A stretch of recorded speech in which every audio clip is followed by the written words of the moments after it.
بسم اللہ الرحمن الرحیم۔ طہارت یعنی پاکی کا اسلام میں بڑا مرتبہ ہے۔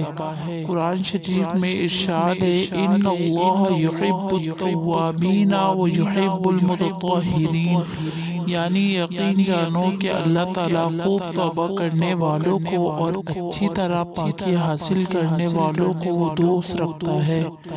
نماز صحیح ہونے کے لیے بدن، کپڑے اور جائے نماز کا پاک ہونا شرط ہے۔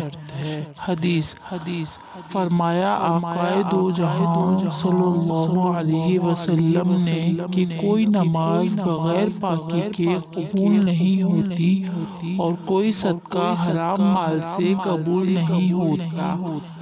وضو کے فرائض۔ وضو میں 4 فرض ہیں۔ نمبر 1 پیشانی کے بالوں سے لے کر تھوڑی کے نیچے تک اور دونوں کانوں کی لو تک منہ دھونا۔ نمبر 2 دونوں ہاتھ کونیوں سمیت دھونا۔ نمبر 3 چوتھائی سر کا مسح کرنا۔ نمبر 4 دونوں پاؤں ٹخنوں سمیت دھونا۔ وضو کی سنتیں۔ نیت کرنا، شروع میں بسم اللہ الرحمن الرحیم پڑھنا اور پہلے 3 بار دونوں ہاتھ کلائی تک دھونا، پھر 3 بار کلی کرنا اور مسواک کرنا، پھر 3 بار ناک میں پانی ڈالنا، 3 بار چہرہ دھونا، سارے سر کا اور کانوں کا مسح کرنا، داڑھی اور انگلیوں کا خلال کرنا، لگاتار اس طرح دھونا کہ پہلا عضو خشک نہ ہونے پائے اور دوسرا عضو دھل جائے۔ ترتیب وار دھونا، پہلے منہ دھوئے، پھر کونیوں سمیت ہاتھ دھوئے، پھر سر کا مسح کرے، پھر پاؤں دھوئے۔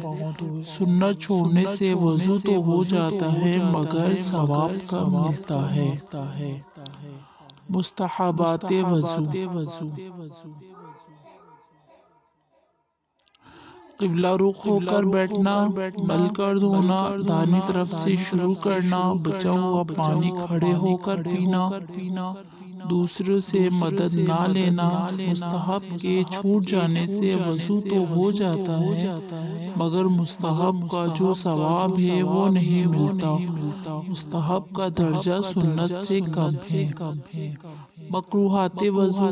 ناپاک جگہ پر وضو کرنا، سیدھے ہاتھ سے ناک صاف کرنا، پانی زیادہ بہانا، وضو کرتے وقت دنیا کی باتیں کرنا، خلاف سنت وضو کرنا، زور سے چھپکے مارنا وغیرہ۔ نواقص وضو۔ ان چیزوں سے وضو ٹوٹ جاتا ہے: پخانا یا پیشاب کرنا، ہوا خارج ہونا، خون یا پیپ نکل کر بہہ جانا، منہ پر قے ہونا یعنی کہ الٹی، ٹیک لگا کر یا لیٹ کر سو جانا، نشے میں مست یا بے ہوش ہو جانا، رکوع سجدے والی نماز میں قہقہ مار کر ہنسنا۔